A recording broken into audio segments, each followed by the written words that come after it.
fidèles auditeurs, bien-aimés frères et sœurs en Christ et chers amis. Eyo baterije baswibwa banu betu bananga bakono babakaje mu Yesu Kristo ne balonda betu bananga. Que Dieu soit avec vous, que Dieu soit avec nous. Zambi ikale nene, Zambi ikale defnet. Dans cette émission pour partager la sainte et précieuse parole de Dieu, Mundonga mweo bwatu mone moko banyanga na gija tijila ni jamushinga mukole ganzambi. et de prime abord, recevez nos salutations chaleureuses Chakumpala anja kwa tijile myoyi titunwele ne muchimo mujima.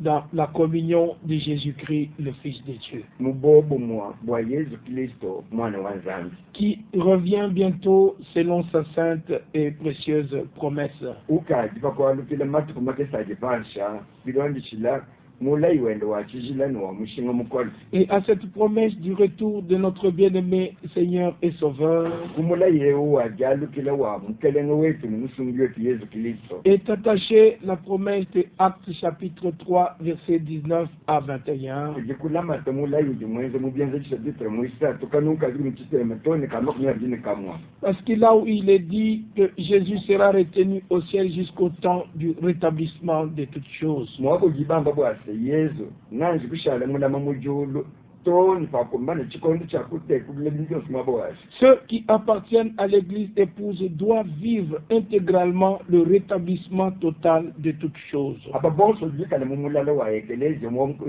mukaje musela bajini chakula bula mukabuji majalu kile jamalu honsu mabwa mwakaju. C'est ainsi que dans cette émission, Kibalukai mundonga mweu. en chaque chose, nous retournons à la parole de Dieu et seulement ce qui est écrit à force de loi.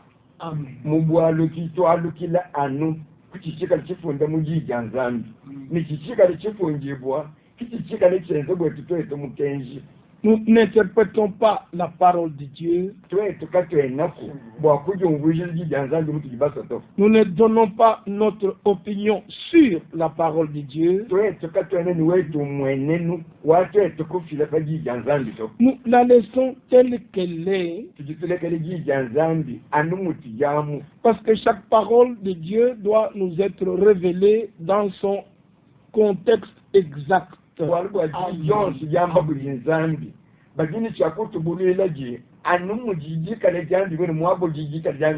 Puisse encore ce soir Dieu ouvrir à tous l'intelligence et le cœur et les oreilles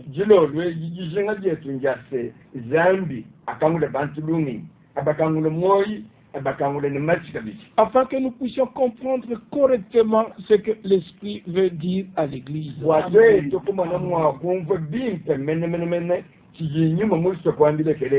Parce que Jésus disait toujours, avez-vous compris tout ce que je vous ai dit?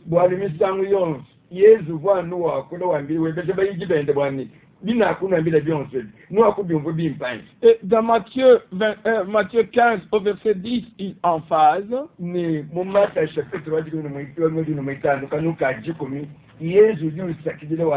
écoutez et comprenez. Écouter c'est bien, mais comprendre c'est mieux.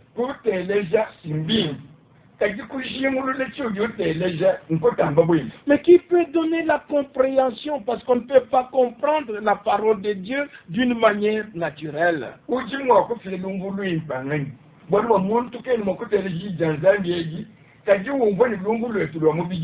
La parole de Dieu doit nous être inspirée ou nous être révélée par le Saint-Esprit.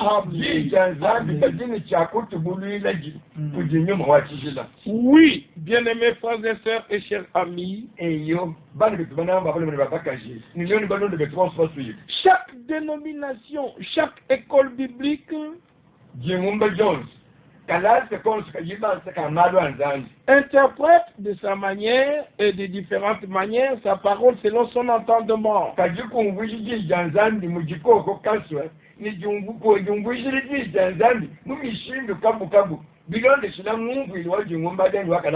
Nous voulons que par la grâce de Dieu,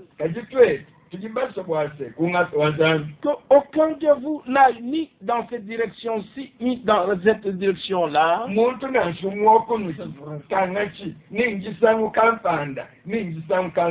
C'est qu'il nous donne à tous la compréhension qu'avaient les apôtres au commencement.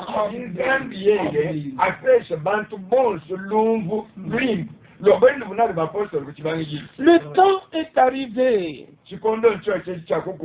Le temps est arrivé de considérer la parole de Dieu telle qu'elle est.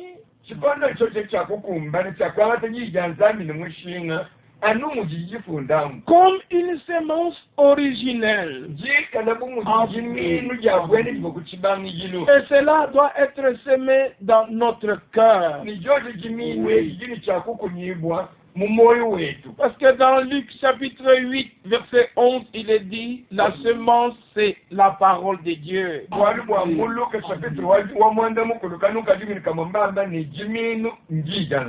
Aujourd'hui dans le monde, le constat est que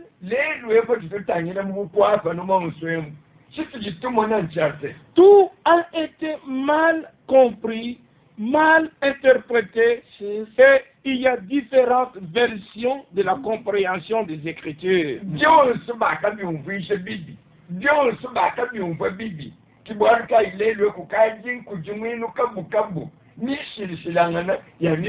Le temps est arrivé de reconnaître le message de l'heure.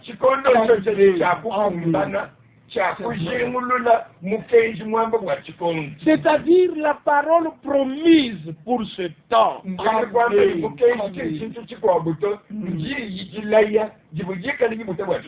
C'est celle-là qui est la semence originelle. Et Dieu, dans sa souveraineté, il avait choisi William Branham pour apporter ce dernier message à l'humanité.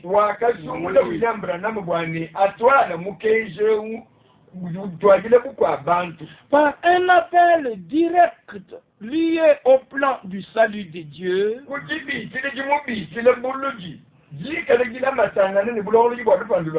afin que toutes les vérités qui étaient enfouies, cachées dans la Bible,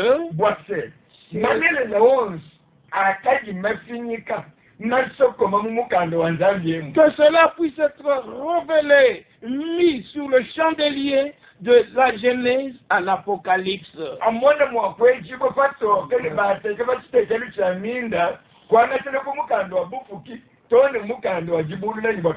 Ceci est très important, mes bien-aimés. Et quand Dieu te donne la compréhension de comprendre que c'est le temps de quitter toute confusion et de s'attacher à la clarté de la parole de Dieu, n'hésite pas.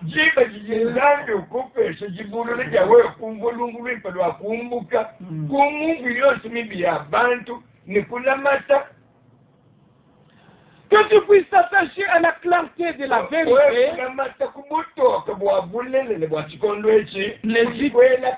Non, n'hésite pas. Que Dieu donne à tous une décision correcte. Ne dis pas, je suis neutre.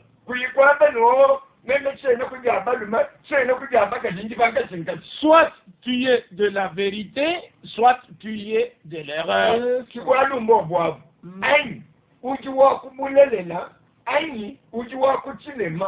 Soit tu es de Dieu, soit tu es de Satan.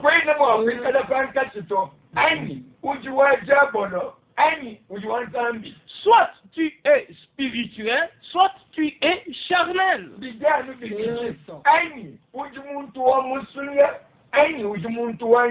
Le dernier message biblique est comparé avec ce que lorsque Dieu avait appelé et fait l'alliance avec Abraham.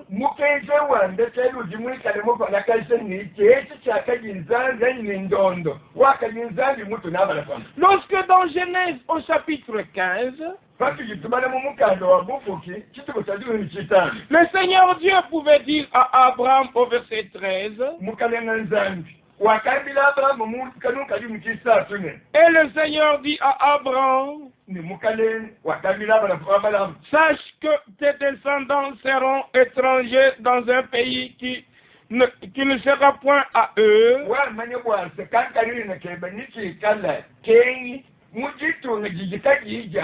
Ils seront asservis et on les opprimera pendant 400 ans.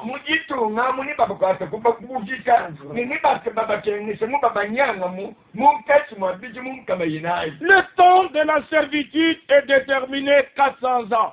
Après 400 ans, Dieu devait entrer en scène.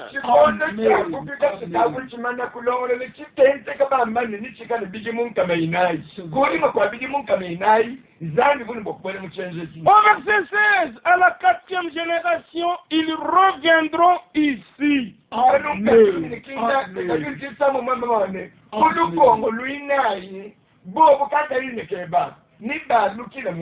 Celui qui parle, c'est le Seigneur Dieu Tout-Puissant qui a créé les cieux et la terre.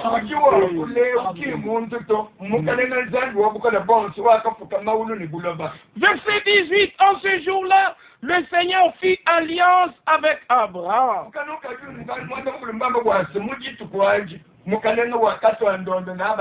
Et dit, je donne ce pays à ta postérité.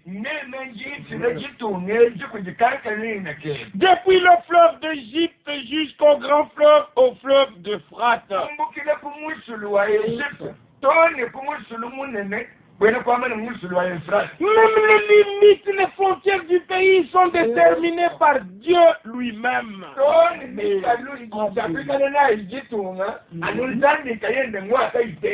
Parce que Dieu dit dans Jérémie, Jérémie au chapitre 27, au verset 5, c'est moi qui ai fait la terre. C'est moi qui ai fait les hommes et les animaux qui sont sur la terre. Je les ai faits par ma grande puissance et par mon bras étendu. Et je donne la terre à qui cela me plaît.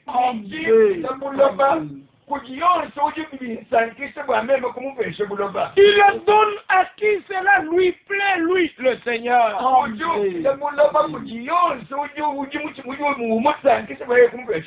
S'il a donné la portion d'Israël à Israël,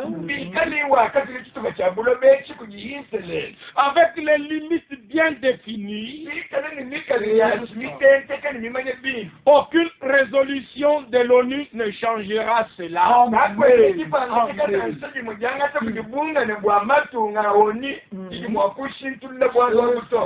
que Dieu ait parlé à Abraham, maintenant le peuple est parti en esclavage. Il y a eu beaucoup de choses dans les 400 avant les 400 ans qui sont cités.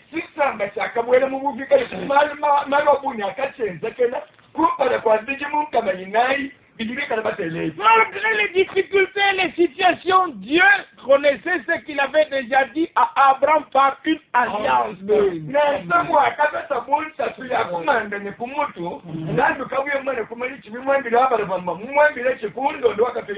Dieu respecte toujours son alliance. Et dans Exode chapitre 2, verset 24 et le verset 25, Dieu entendit le gémissement et se souvint de son alliance avec Abraham. Verset 25, Dieu regarda les enfants d'Israël et il en a eu compassion.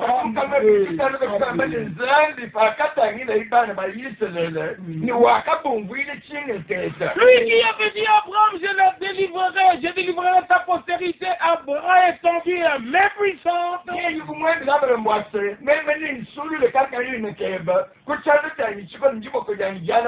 C'est le même quand le temps est accompli à sa montre. Dans Exode chapitre 3, là maintenant le Seigneur apparaît à Moïse dans un buisson ardent. Et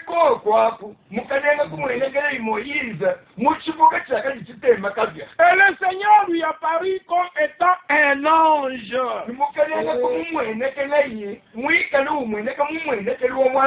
Ce sont les terminologies que nous trouvons ici dans Exode chapitre 3. Verset 2, l'ange du Seigneur lui apparut. Verset 4, le Seigneur vit. Verset 5, Dieu dit. Parce que le Seigneur est la révélation de Dieu, Elohim.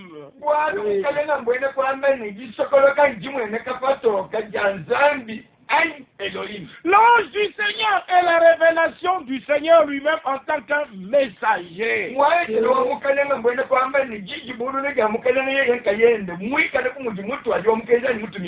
verset 10 d'Exode chapitre 3, maintenant va, je t'enverrai auprès de Pharaon. Verset 12, Dieu dit, je serai avec toi. Dieu ne peut pas t'envoyer sans pour autant t'accompagner dans cette mission.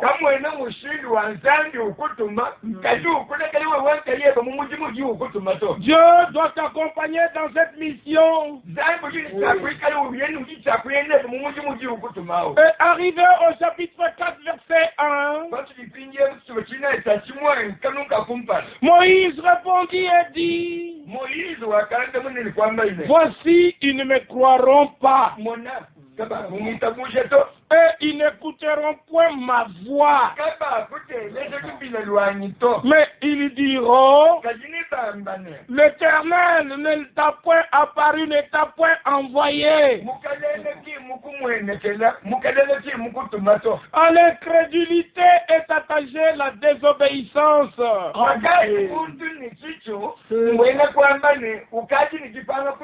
Moïse voulait avoir toutes les preuves que Dieu, tu seras-tu réellement avec moi, parce que les gens ne me croiront pas. Ils ne croiront pas à mon appel.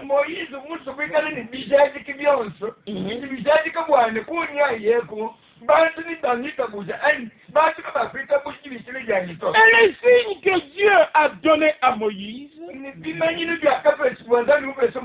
c'était pour les gens de l'extérieur, pour qu'ils puissent être attirés au message que Dieu avait donné à Moïse. Et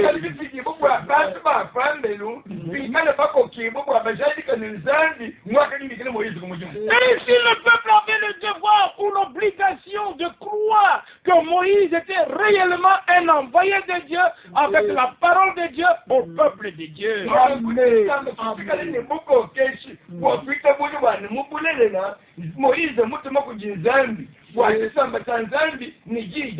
Mais quel était le but de cet envoi?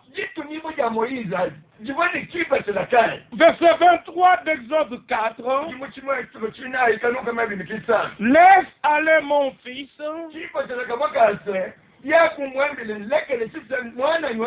Pour qu'il me serve.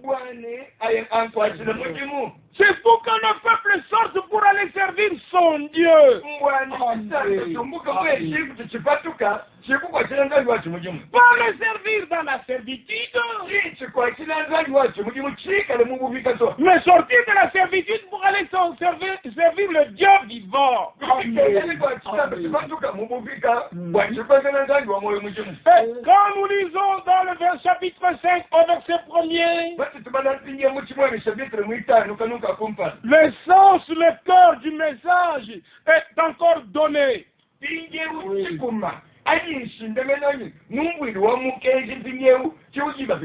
Moïse et Aaron se rendit ensuite auprès de Pharaon.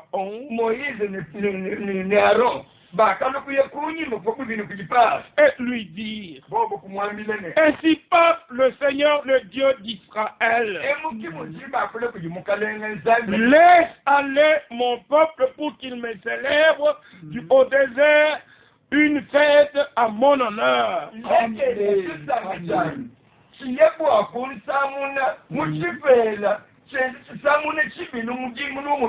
Exode 7, verset 2.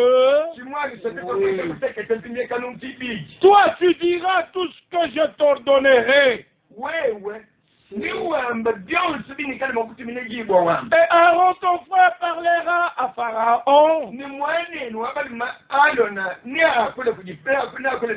pour qu'il laisse aller les enfants d'Israël de son pays. C'est le cœur du message. Laissez aller mon peuple.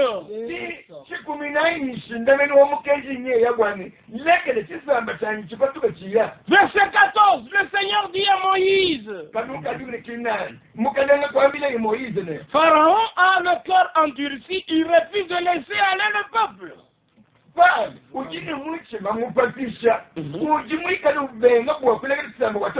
Verset 26, le Seigneur dit à Moïse, va vers Pharaon et tu lui diras, laisse aller, ainsi parle le Seigneur, laisse aller mon peuple afin qu'il me serve. On répète le même message jusqu'à ce qu'on passe à la réalité de la parole de Dieu.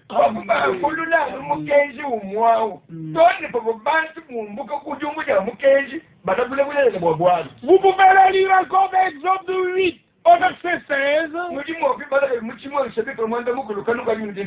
Exode 9, verset 1,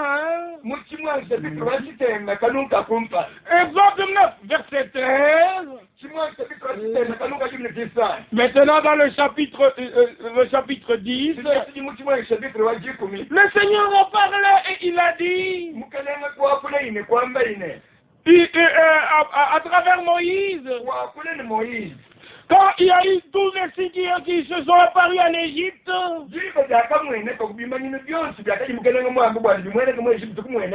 verset 3, Moïse et Aaron allèrent vers Pharaon et lui dirent,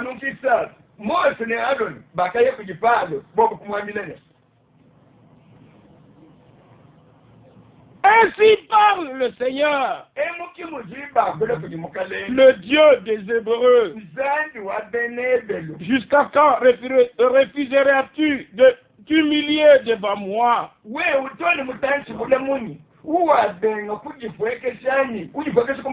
Laisse aller mon peuple afin qu'il me serve. Verset 24 de Exode 10. Pharaon appela Moïse et dit, allez, servez le Seigneur.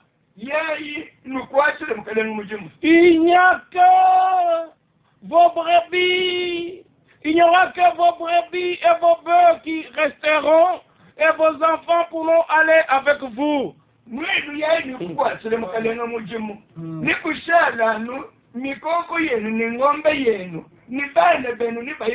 Non, l'exode devrait être total. Et les enfants, et les bêtes, même aucun ongle ne pouvait rester en Égypte.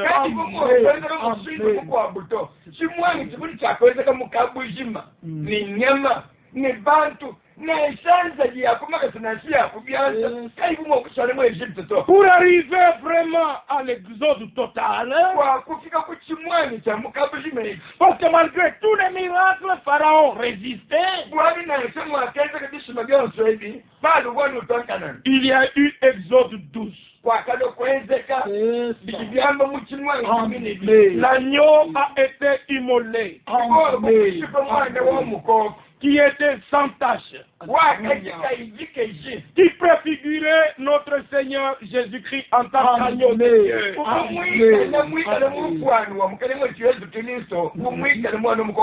Et le sang de l'agneau devait être appliqué sur les poteaux et les linteaux des portes. Et le Seigneur dit, quand je verrai le sang, je passerai par-dessus vous.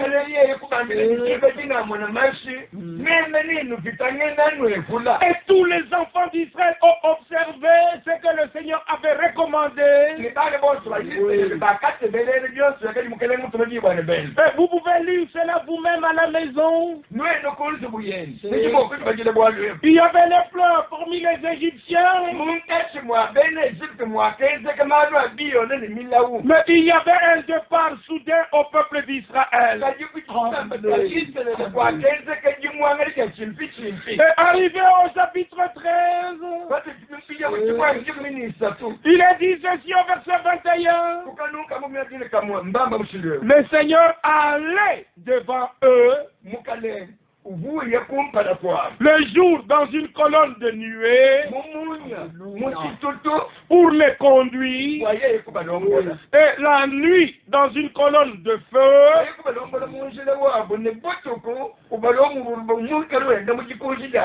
pour les éclairer afin qu'ils y marchent jour et nuit. Le Seigneur allait devant eux. Donc la présence de la colonne de feu et de la colonne de nuée, c'était une forme représentative du Seigneur lui-même dans le feu et dans la nuée.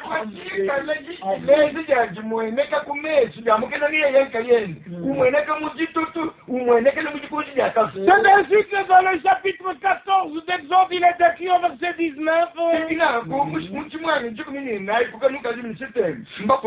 l'ange de Dieu qui allait devant le camp d'Israël partit et alla derrière eux.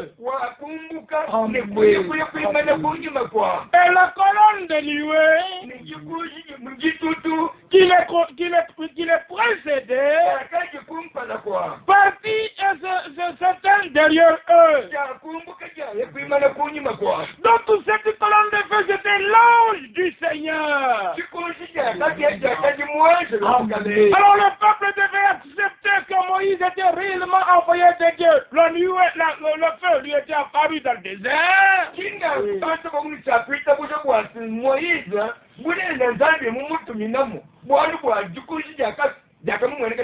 La même colonne de feu est devant nous pour nous éclairer dans le chemin que nous avons à suivre. Au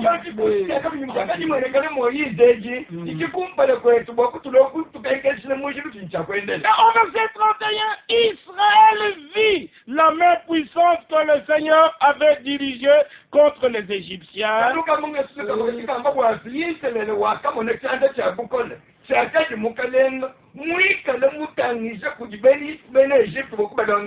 le peuple craignait le Seigneur. Écoutez attentivement. Le peuple crut dans le Seigneur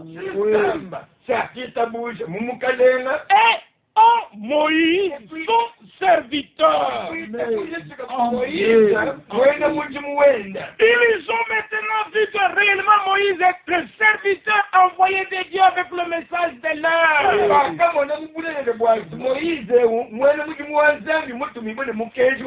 Vous tous qui craignez Dieu et qui respectez la parole de Dieu,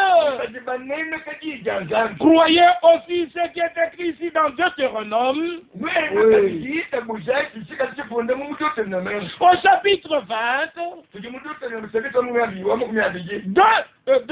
Deutéronome, ou plutôt qu'est-ce que j'allais dire, 2 Chroniques chapitre 20, 2 Chroniques chapitre 20 au verset 20,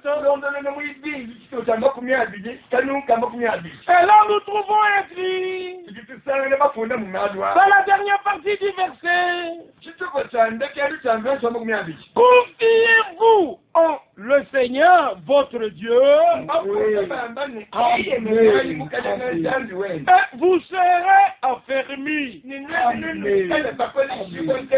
Confiez-vous en ces prophètes, et vous réussirez. Donc, aussi on se confie dans le Seigneur.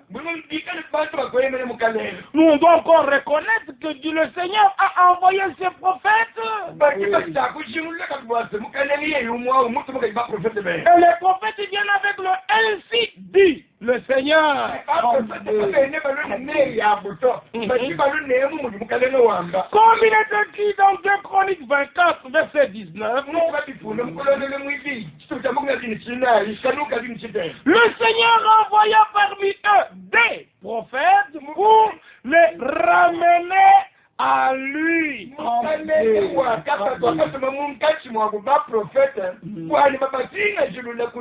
Mais il écoutait point les prophètes. Il écoutait point les avertissements qu'ils ont reçus. Alors les prophètes, ce ne sont que des panneaux indicateurs.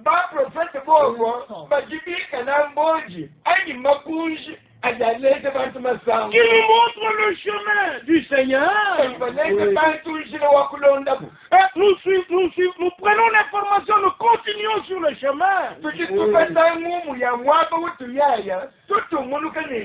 Oui, mes bien-aimés, le peuple d'Israël crut dans le Seigneur et en Moïse, son serviteur. Et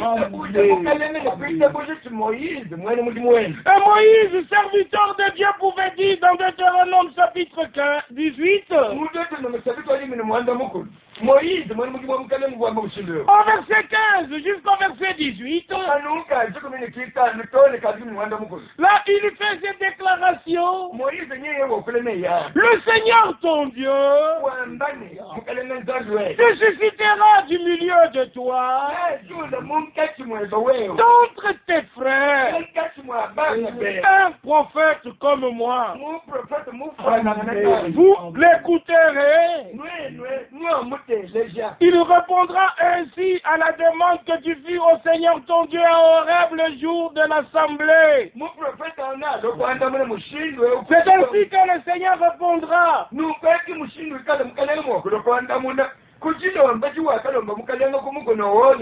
Au verset 18, je leur susciterai du milieu de leurs frères un prophète comme toi. Je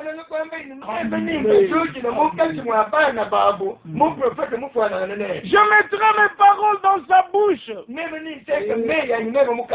il leur dira tout ce que je lui commanderai.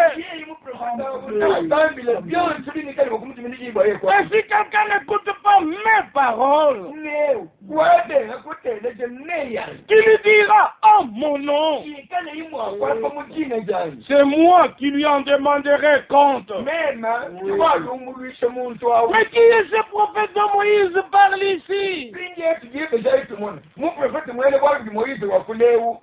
Le jour de la Pentecôte, les apôtres étaient pleins du Saint-Esprit, ils étaient inspirés. Et ils pouvaient faire mention dans leur prédication de la partie prophétique de l'histoire du salut. Et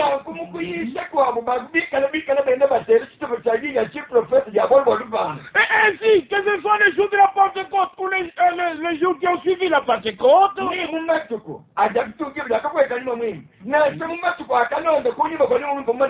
ici dans Actes chapitre 3, au verset 22, Moïse a dit Le Seigneur, votre Dieu, vous suscitera d'entre vos frères un prophète comme moi.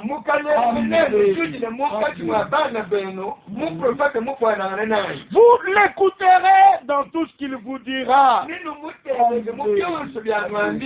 quiconque n'écoutera pas ce prophète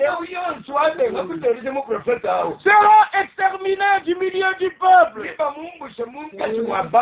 De qui parlait-il? Il parlait de Jésus-Christ, le Fils de Dieu. Il était le prophète annoncé. Il était le Messie promis. Et lui-même pouvait faire cette déclaration. Dans Jean chapitre 14, le premier verset nous dit que votre cœur ne se trouble point. Croyez en Dieu et croyez en moi. N'oubliez pas, le peuple crut en le Seigneur. Et il y crut en Moïse, serviteur du Seigneur. Ici, le Seigneur, dans son ministère terrestre, il est serviteur. Comme Dieu appelait les prophètes serviteurs, lui aussi a rempli son ministère prophétique sur la terre. Si vous croyez en Dieu comme vous le dites, croyez aussi en moi comme son serviteur. Parce que les paroles que je dis, je ne les dis pas de moi-même. En tant que serviteur, le Père m'a donné, m'a instruit ce que je dois dire.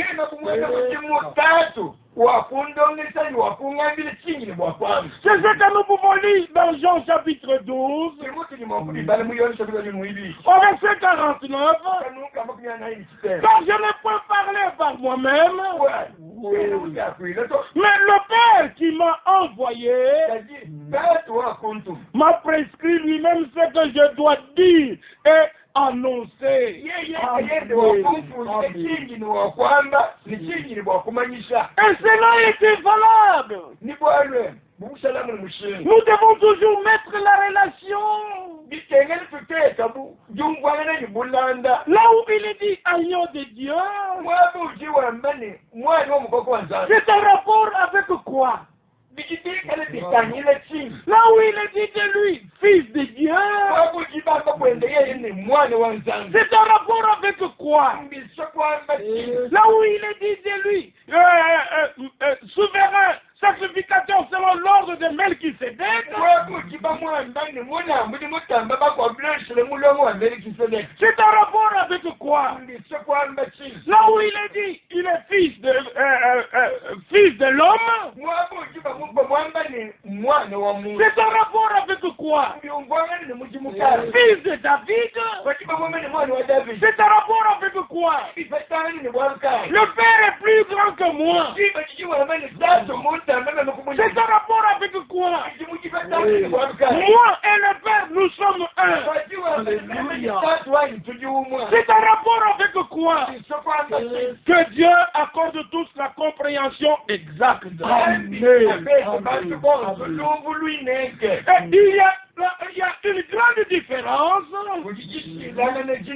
entre les prophètes envoyés de Dieu et les prophètes envoyés par les hommes.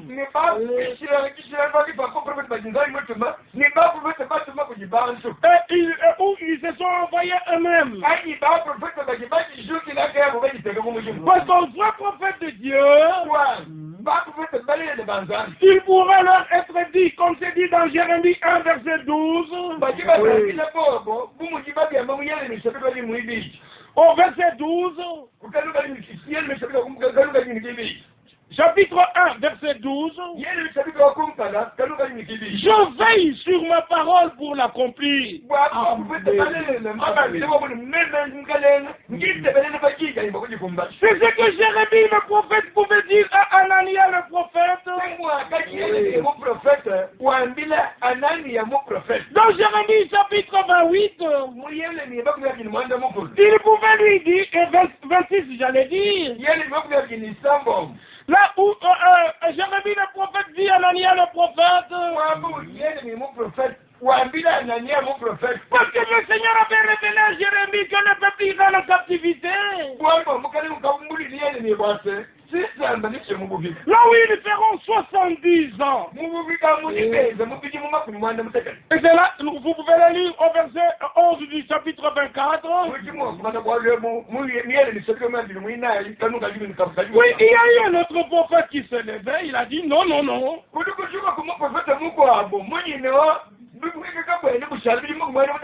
Non, ça ne fera que 2 ans. Et puis je vais rentrer, vous allez rentrer ici. Et il s'est donné même le stylo de briser les jougs de bois qui étaient sur le cou de Jérémie.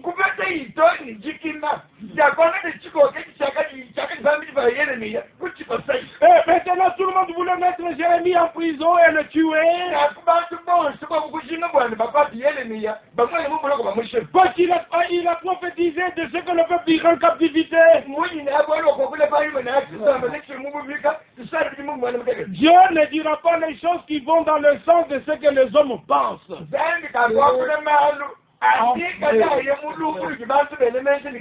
Dieu ne dira que les choses qui vont en rapport avec son plan du salut conçu de toute éternité. Et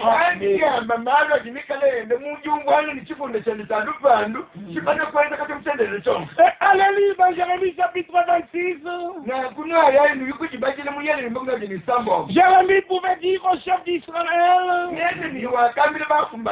et à tout le peuple, au verset 12, le Seigneur m'a envoyé pour prophétiser contre cette maison et contre cette ville.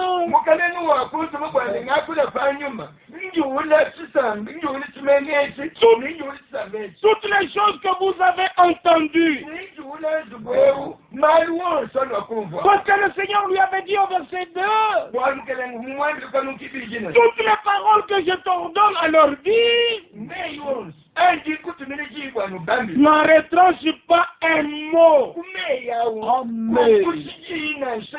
C'est l'ordre de Dieu, on ne doit pas retrancher un mot à ce que Dieu a dit dans cette génération.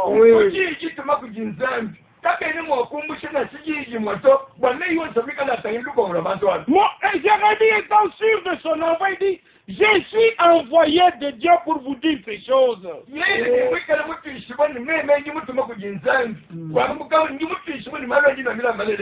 Et puis il pouvait leur dire au chapitre 27, verset 14. N'écoutez pas les paroles des prophètes qui vous disent. Vous ne serez point asservis au roi de Babylone. Quand c'est le mensonge qu'il vous prophétise. Verset 18. S'ils sont prophètes, et si la parole du Seigneur est avec eux, qu'ils intercèdent auprès du Seigneur pour que les ustensiles qui restent dans la maison du Seigneur, dans la maison du roi de Juda et dans Jérusalem, ne s'en aillent point à Babylone. Lisez la suite. Arrivé au chapitre 28, au verset 5, Jérémie le prophète répondit à Anania le prophète. Parce qu'Anania lui a dit dans 2 ans, c'est le verset 3.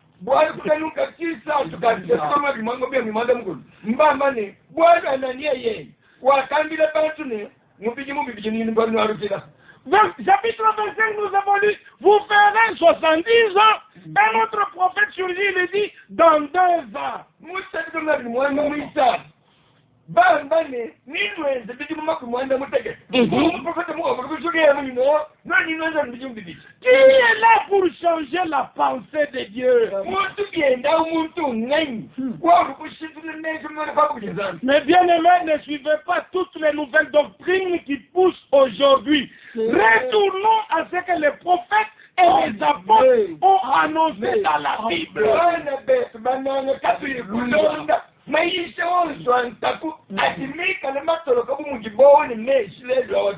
Tout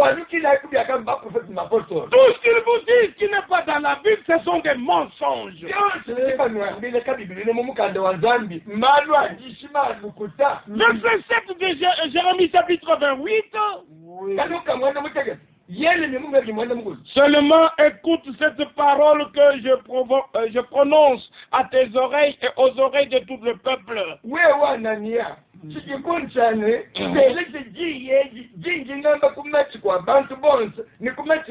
Parce que là se trouvaient deux prophètes. Vous le lirez au verset 16. Jérémie le prophète répondit à Anania le prophète.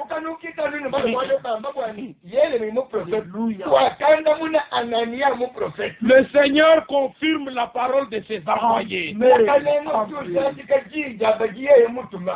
Lisez la suite et vous verrez, malgré qu'il a brisé le joug de bois qui était sur le cou de Jérémie, Jérémie était tranquille, il a dit, déjà cette année tu mourras. Et à la fin du chapitre, Anania mourit cette année-là. Vous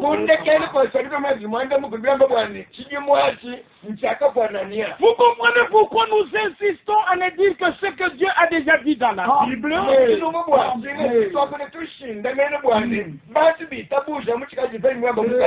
tout ce que Dieu a révélé qui est nécessaire pour notre préparation, nous avons l'obligation de le dire en déplaise je ne sais qui.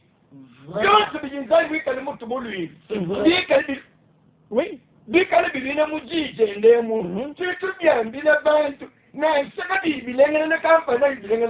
Nous ne voulons pas plaire aux hommes, nous voulons plaire à Dieu.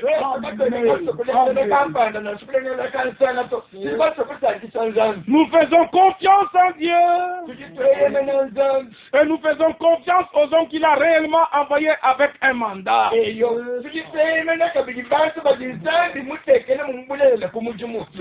temps de Paul, ils levé il menait un filet,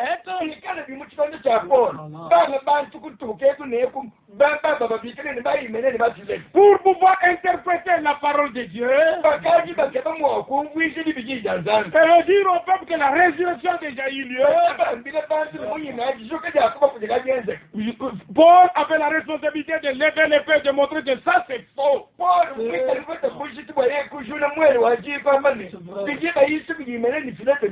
Ils sont dans le piège du diable. C'est ce que vous pouvez lire dans 2 Timothée chapitre 2. Tous les chapitres vous serez renseignés dessus. Et l'histoire se répète. Et arrivé au chapitre 3 de 2 Timothée, l'apôtre Paul dit à son collègue Timothée, dans 2 Timothée chapitre 3, là je lis le verset 8. De même que Jeannès et Jambres s'opposèrent à Moïse,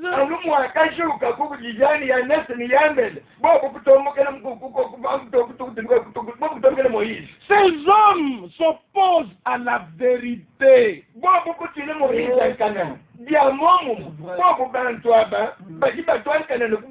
La vérité, elle est déjà écrite. Nous vous la lisons, vous pouvez la lire vous-même. Pourquoi endurcissez-vous votre cœur? Acceptez-la, c'est les dispositions de Dieu.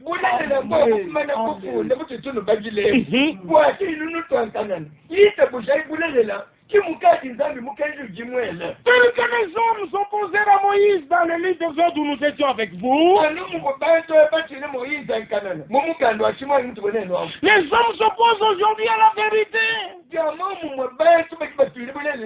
étant corrompus d'entendement.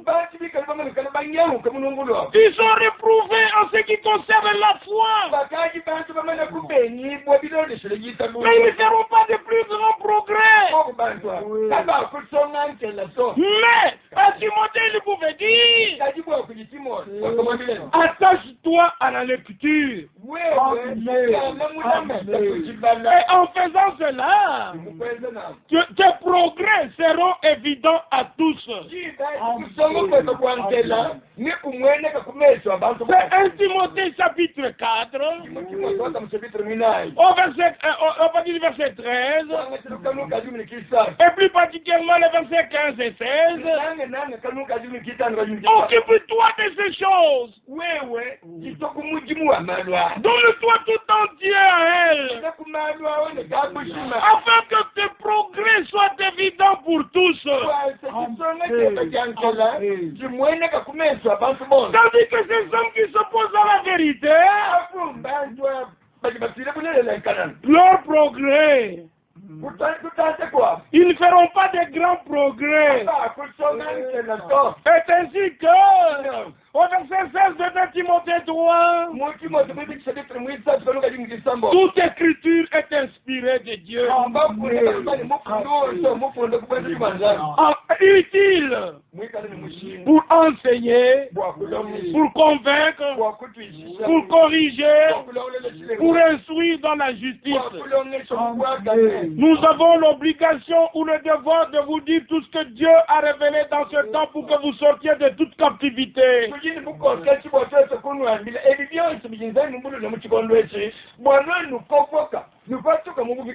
ne voulions pas que Dieu nous fasse la remarque comme elle était faite ici dans Apocalypse chapitre 3.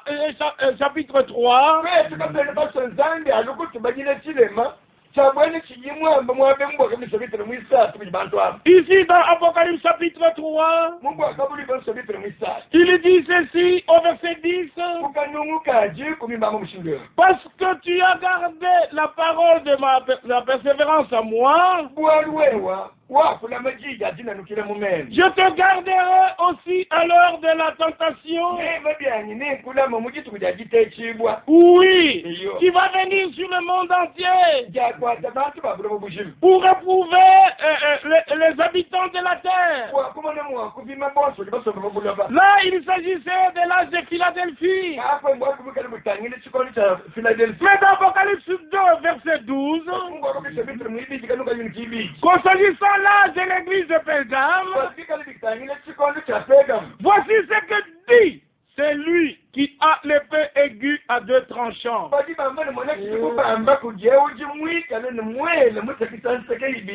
C'était le ainsi dit le Seigneur. Verset 14. Mais j'ai quelque chose contre toi. J'ai quelque chose contre toi.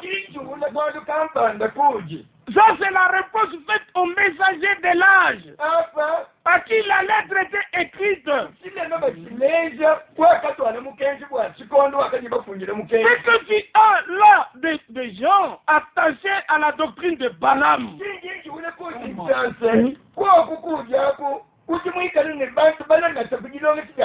qui enseignait à Balak à mettre une terre d'achoppement devant les fils d'Israël. Et toi tu ne dis rien. Il faut que tu parles. Que ça c'est la doctrine de Balaam, ce n'est pas biblique.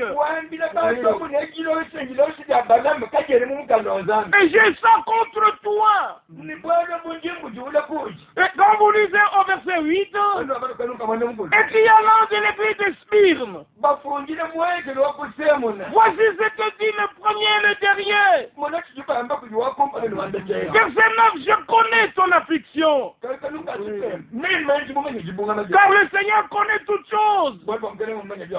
Et il continue à parler. Et nous ne voulons pas que le Seigneur nous fasse cette remarque. Comme par exemple au verset 18 et le verset 20. Écrit à l'un de l'église de Thyatire. Voici ce que dit le Fils de Dieu. Verset 20. Mais ce que j'ai contre toi, c'est à son serviteur qui dit, ça je ne suis pas d'accord. Que ce soit les messagers, que ce soit nous, si Dieu n'est pas d'accord, il le dit ouvertement, je ne suis pas d'accord.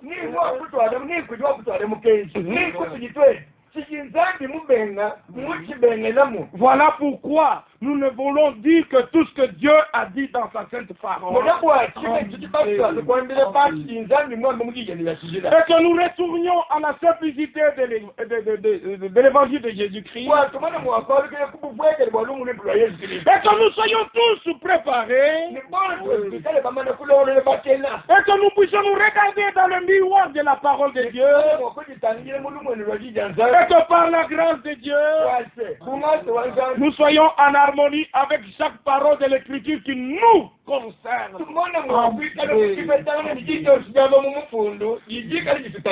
Que Dieu confirme sa parole dans nos vies.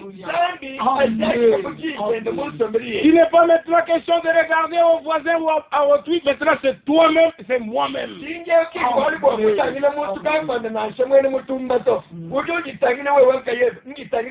Qu'est-ce que Dieu a contre moi? Et que je puisse avoir le zèle de me repentir. Et que tu puisses avoir le zèle de te repentir. Alors Dieu aura son chemin avec nous. Amen. Et si Dieu est avec nous, qui sera contre nous? Que Dieu vous bénisse tous. Et Dieu vous rend rendez-vous dans une heure.